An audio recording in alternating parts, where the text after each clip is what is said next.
এরকম চামচ দিয়ে বের করে নেবা সবটা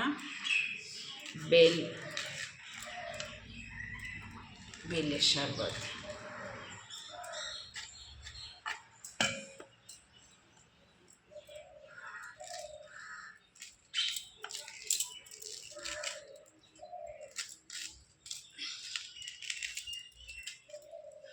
সুন্দর করে চামচ থেকে বের করে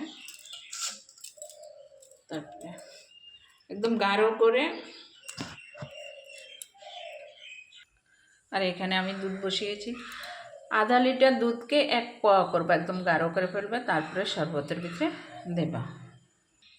তার শরবতটার ভিতরে এরকম গুড় নিয়ে ভালো মতন মিক্স করে দেবা।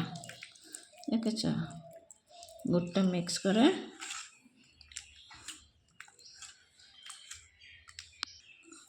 মিক্স করে তো স্লাইড একটু লবণ দিয়ে দেবা। আর যেই দুধটা আমি গরম করে রেখেছি, এই যে দুধটা,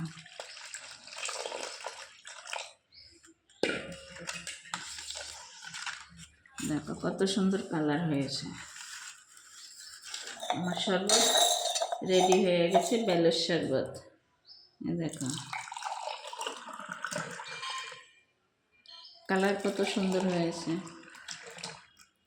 তো তোমরা এরকম ঘরে বেলের শরবত বানিয়ে খাবা।